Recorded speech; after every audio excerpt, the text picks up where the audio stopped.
microphone to Bobby for me, if you would. I got just a hair over 5 minutes, and I need something from all of you. It should be, it may be easy, it may be tough for you to come up with this, but I need the one thing you got from being a part of the University of Alabama. What's the most important thing you took away? And I'm sorry, you've been hit first with everything. Go second. You gonna go second on this? You go second on that. What you got, Rick? I think just commitment, Coach Bryant, and spending 4 years down there and just being a commitment to the team, just commitment to your family, commitment to doing things the right way, not just every once in a while, but all the time.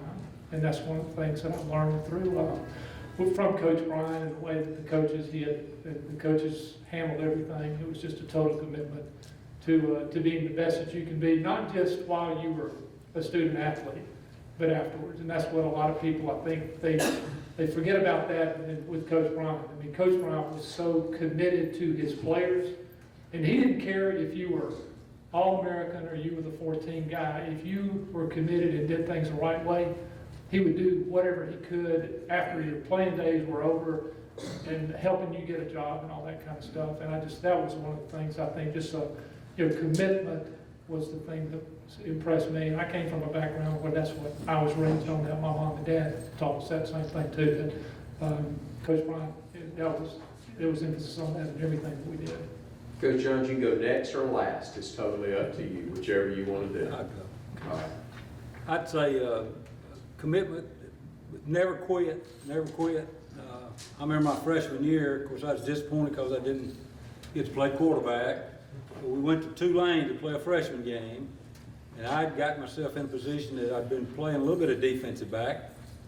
And so we go, and the coaches changed every week for the freshman team.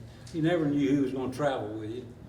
So a new group came on the bus with us, and we go to New Orleans. And I'm thinking, man, this is going to be great. Well, my dad was a trucker, and he was driving, and he was up north, and he wanted to see us play. So he made arrangements to drive that truck all the way to New Orleans instead of Birmingham and see the game.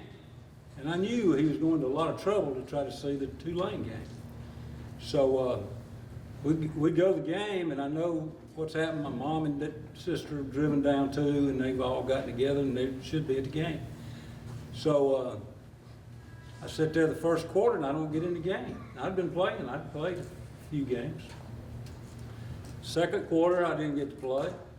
Third quarter, I didn't get to play. Fourth quarter, I don't get to play.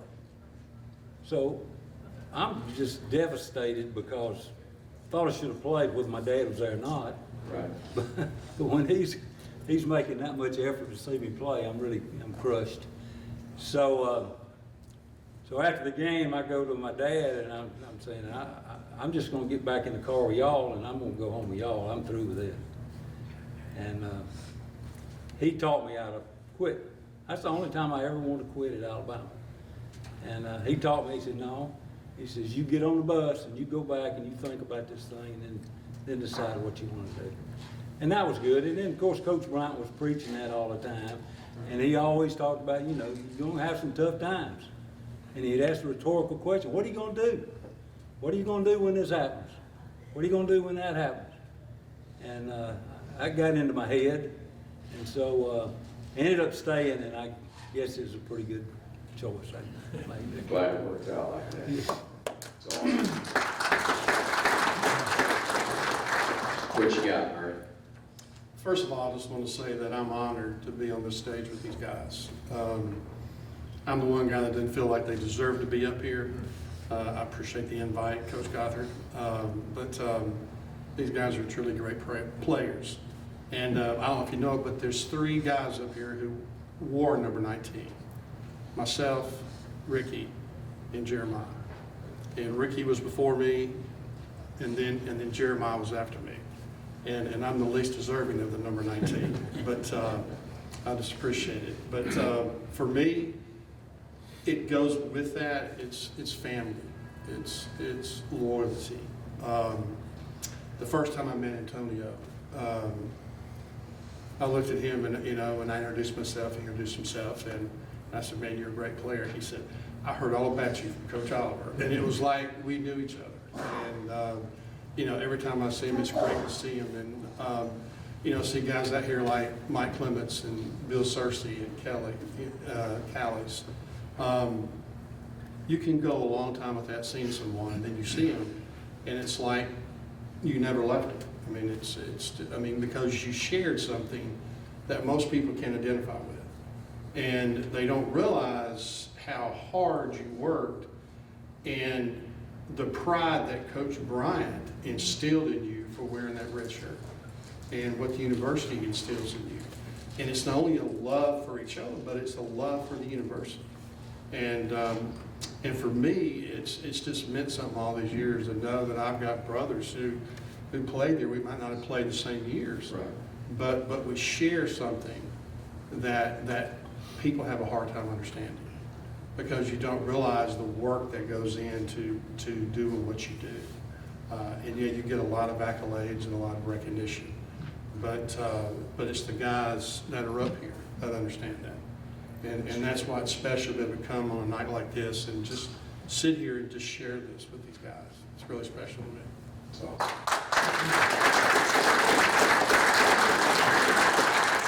Okay, so don't let Murray Lake fool you guys with that. Murray is probably one of the top 2 most passionate football players that I came across in my experience. And he is also the guy, and Murray was a senior when I came in, and two things on Murray. When Coach Bryant told me I might get to play a little bit as a defensive back, he let me play in the first game, and that was a good thing. Then I got to play a little more and a little more and a little more, and we got around to playing the University of Southern California with Charles White, right, Heisman Trophy winner, in Birmingham. And I was going to start that game, right, as a freshman. So the first thing that happened is we go around, get off the bus, we always walked around the field, checked everything out, and we come back in the locker room. So I'm coming, I'm having a ball, and I'm coming, because I'm not even smart enough to figure out yet, this is a really big deal. And I'm coming back into the locker room, and I was stopped just outside the door, as I recall, by Murray and Marty Lyons and Rich Wingate, right? And that's a pretty scary trio back in the day when you are a freshman coming in and getting ready to start your first game on TV against a really good team. And Murray's words to me were short and sweet. If you mess this up, I'll kill you. Right? And that was before strikes came out, but I was like, hey, lighten up, Francis, and all that. And Murray also, Murray knew what every player on our defense should do. He and Jeff Fisher, who was the head coach of the Titans and the Rams that I met when I had a brief period up in Chicago, were the only two players that really knew what everybody's role was. And for that whole season, we'd break out of the huddle and we'd call the play and whatever it was, Murray would tell me what to do on every play. So I was not worried about that at all. I appreciate it. But as far as, Coach Bryant and the experience, 2 things, and I've told people this for my entire life post-college, right? Show your class and expect the unexpected. Show your class and expect the unexpected. And that last one, has really been valuable, both of them. But the expect the unexpected in all of your dealings in life and business, how you're going to handle things, or you're prepared for things, show your class and expect the unexpected. And the last thing for me is the thing I'm actually the most proud of in my experience with the university and our football program was what Andy mentioned. Was my son walked on to our football program in 2012. The day after he graduated from high school up in Nashville, Tennessee. We brought him down, we had to get his own room, we had to buy his own books, we had to get his own parking sticker, and he walked on to one of the best teams in the country who went on that year to beat Notre Dame like a yard dog, right down in Miami, and played the next year, and the third year, and the fourth year, and decided to come back as a 5th-year senior and earned a scholarship from Coach Saban And that's where we got that big potload of rings, and I'm sort of proud of him. I just tell him every chance I get. But it's a blessing to be here with these fellas and to talk about some of these old stories. And thank you folks for showing up. And now we'll let the movie star get a hold of this.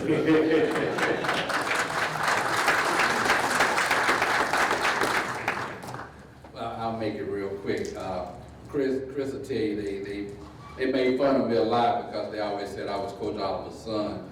Because I could do things, he would allow me to do things he wouldn't let them do. So one day we're in a meeting and he tells me, he says, let me catch these guys up to speed, get these guys up to speed on some of the coverages. He said, I have a tape in my office. And he said, I want you to go watch the tape. Something that's cut up so that the team would get ready to play next. So I go in, this tape is in the VHS back there. So I put this tape in, I press play, and I'm in his chair, my feet kicked up on the desk like I'm the coach, and I'm watching this tape, and he had cut-ups of all these guys on the stage up here tonight. He had cut-ups of these guys playing, and I'm watching this tape, and I'm watching all these guys play, and I'm like, now my feet are off the desk, I'm out of his chair, and I'm standing in front of the TV now, and I'm watching this tape, and then the tape goes off, he walks in, he says, did you watch the tape? I said, yes, sir. He looks at me without a smile on his face, as serious as he could be, and he says, that's tradition, and you can be part of it. And that was all. That was it after that. He didn't have to worry about yelling at me ever again, because prior to me watching that tape, he had just told me I was going to be back in Town Creek digging ditches for a living, because I decided I wanted to take a day off from practice, and I practiced hard, but after watching that cut up of these guys up here, I was like, now I see what it takes to be part of the University of Alabama and this tradition. So I appreciate that cut up tape I watch every day.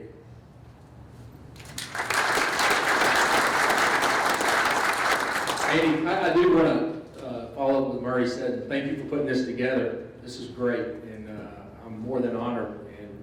I think I'm less deserving. Murray said he was, I think I'm less. So to be in this room, this caliber of men is unbelievable. As Antonio said, played for Coach Oliver, who had a chance to coach these guys, Ricky and Murray and Jim Bob, and I heard their names so much when I was there that when I finally got to meet them, it was just unbelievable for me to get a chance to meet these guys, because I'd hear like, well, Jim Bob wouldn't have done that, or Ricky did this one time, or Murray did this. We heard it so much.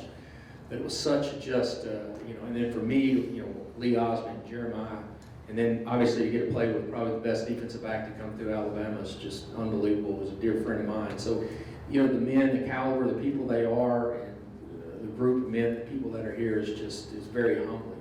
And so I'm very honored to even be considered to be in this room. I will tell you the question that you asked probably is going to be the easiest question I've ever gotten.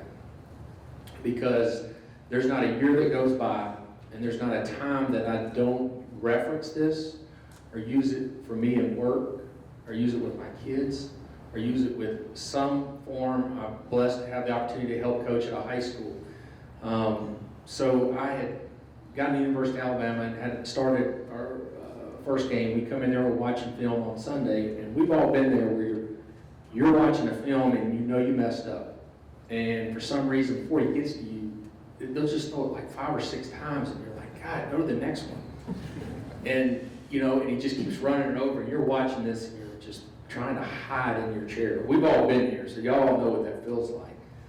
But we're watching the film, and it was, we were playing South Carolina, I think it was, and I'll never forget this. It was 2nd and 10, and I had inside run support, and they handed it off to the tailback, and I came up. I felt like I made a great tackle, got him down, and we're standing there, and all of a sudden Coach Oliver stands up, turns off the film, flips on the light, and he starts chewing on me. And I'm like, man, I thought I made a good tackle. And he says that, number one, you should have been there quicker, because now it's 3rd and 2. If you did your job and got to where you were supposed to be, it would be 3rd and 6. And there's a big difference in making a call on 3rd and 2 and 3rd and 6. And that's the difference between winning games and winning championships. And most people go through life and they never know the difference. And you're here at the University of Alabama, there is a difference between winning games and winning championships. And that has stuck with me my entire life. And I try to, talk to my kids about that. And obviously, everybody in this here hears that and they understand it, but there's a difference. And to be at the University of Alabama and play at that caliber, you can't help but some of those people that go through life, and there's a difference. And that's no question what I took from there.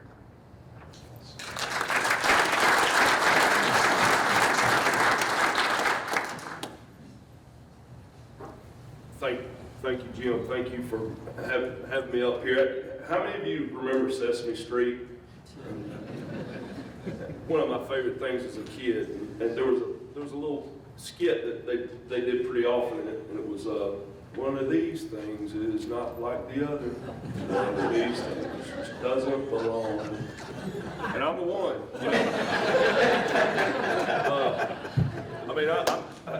We got to get a picture of this. I know people have taken pictures, and I want you to share it with me because nobody will believe this. If there's one thing that I got from the University of Alabama, and I was just a stupid boy from Anderson, South Carolina, and happened to learn how to play the game of football, and blessed me with the ability to go to college, and it paid for my education. But it gave me so much more than that. One of the few things you didn't ask us about is lower gym. And all of us know what lower gym is, and it's something that some of you guys don't know about, but some of you guys do. And it was brutal. It was the worst hour and 15 minutes of your life every Tuesday and Thursday. It was so bad that you would dread going to sleep on Saturday night because you knew it was a day closer. You'd wake up a day closer to Tuesday. Am I wrong? And they would turn the heat up, and it was just miserable. It was horrible. And you'd sit, especially if you were in the second group, you'd have to listen to that first group suffer, and they'd come out with puke all over them, and you'd smell that wafting puke smell, and you're sitting there just dread going down into that pit, and you know you're going down there. But it's something that we all shared. Even though, you might have been 10 years in front of me and I'm 10 years behind you or whatever, it's something that we shared. And every time, I didn't care who we played, and y'all will agree with me, it did not matter who we played. We would sit there in the warm-ups and watch them all pretty and get off the bus and look pretty, and they might be bigger, faster, stronger, more athletic, but they had not been through lower gym. And we whipped their tail. Because of that. Y'all agree with that? Absolutely. But it doesn't matter who you are. We share that commonality. And if I had one thing that I gained from, there's so many things, but right now on my heart, the one thing I gained is family. We've met each other 3 times. I might know you, but I've met you. I've met y'all the first time tonight. But I've heard all about you. But, and as I'm up here, I'm kind of peeking at my phone because I've got a group text of all my college buddies from Alabama that they start hammering every night right by this time, and I'm trying to keep up with them because I love those guys. It's family. It's a family. And I don't care how you put it. When you bleed, when you sweat, when you cry together, you become family. And if I know you've been through it, and you've been through it, and you've been through it, we've all been through it together, it's something that binds us. And we have brothers that we've lost through the years, and we mourn those losses. We've had one just recently, Mike Zuga. He was my classmate. We mourn that loss. We might not can all go, but we all mourn that loss. We feel it when each other suffer. And I'm just telling you that there is something special about the university. There's something special about the work ethic that all of us learned from Coach Bryant all the way down to Coach Saban. We've learned it. And what we're doing now, and I know you are, I'm a football coach. Practiced law for 8 years, left it, now I'm a football coach. And if I could just take that and put it in those boys and have them do it, it's not about winning football games, but if they can become a man through the experiences that we've shared, if we can take them a step closer to manhood, that's paying it forward. Because these experiences that we've all had are so rich and so good that we've got to invest that in the future generation, because I think there's something lacking in this future generation.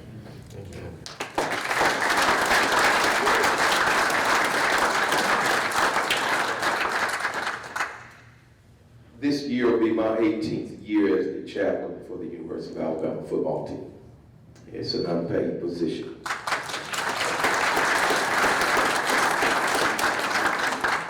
And I want to just echo with these. It's really an honor for me to be on the stage with such a distinguished group of former Alabama players. I got to Alabama in 1979, and they let me know who wore number 19. And before me, that was Murray, and I went and looked up all his information, and, got the film on it. But what I wanted to say is that I think the University of Alabama probably, when you look at the coaching staff over the last few decades, has done more. The head coach, Coach Bryant was our coach. A lot of guys here did really mold and shape me. I'm the man that I am today because of Coach Bryant. My philosophy on life, my philosophy in my marriage, my philosophy on raising my children, all of them going to the University of Alabama. I am eternally indebted to the University of Alabama. My freshman year, Coach Bryant called me and I had a little pink slip on the slide on my locker. I came in out 2 days. He said, Coach Bryant, I want to see you. I'm like, I don't want to see him. And go up Coliseum, as Jim was talking about that couch. Door opened up, I was sitting on the couch. And he was pulling on one of them Chesterfields. He put it out. You can play at the University of Alabama. Saying I could play at the University of Alabama. Now, yeah, I know this team in '79 was 78 national champions. Loaded. Team is loaded. I'm talking about playing Don McNeil. He's a left cornerback. Coach, what you mean I'm going to play? Yeah, when my turn comes, I'm going to play. His next word where you can play this year. So as a true freshman, I let him. And he was talking to a 5'9", 155-pound defensive back. So, I could bring to the fight. And 10th game of the year that year, I made a tackle in the 4th quarter Auburn football game. Matter of fact, we went in down at halftime of that game. But when I walked out of that meeting with Coach Bryant talking to me that day, he said, Jeremiah, you see that door? That door is always open. All of you play for him know what I'm saying. He says, if you ever have a situation, don't you ever hesitate to come knock on that door. Ricky kind of alluded to it earlier. Coach Bryant, when people ask me what made him great, I say he was a lover of people. Coach Bryant loved people. And he understood his role of taking boys and turning them into men. I had a chance to share with him the last game. I'm at Alabama. I ain't said 4 words in 4 years. We get ready to play Illinois, and the Lord just gave me a strong prompting. He said, get up, share with Coach how you feel about it. I'm like, man, I don't know. And it was such a strong prompting that I started to get sick. If I don't get up, man, I don't get sick. I raised my hand, Coach, can I say something? And he, right before captains would go, I said, I said, Coach, I want to just thank you for everything you've done for me. I said, 4 years I came here as an 18-year-old boy. Tonight I'm leaving as a 22-year-old man. I said a couple of things. I said, ain't no way we're going to lose this game tonight, Coach. When you played for Coach Bryant, you were willing to give it everything you had. Because you knew he would do the same for you. And that's why he won so many championships and won so many games and won so many hearts. He won men's hearts and their commitment. So as Ricky was talking about commitment, he was committed to you. So for Jeremiah Castile, people ask me all about why my boys went to that. It was the stories that they, and I didn't force my sons to go to Alabama. So why did they go? He said, Dad, it was the Coach Bryant stories. We want to be a part of a place that was special. So University of Alabama, it's a special place, still is. And thank God we have a coach that we do have down there today. But for me, it's the love. It's the love that I was shown. And I'm just eternally indebted to that. Gentlemen, in terms of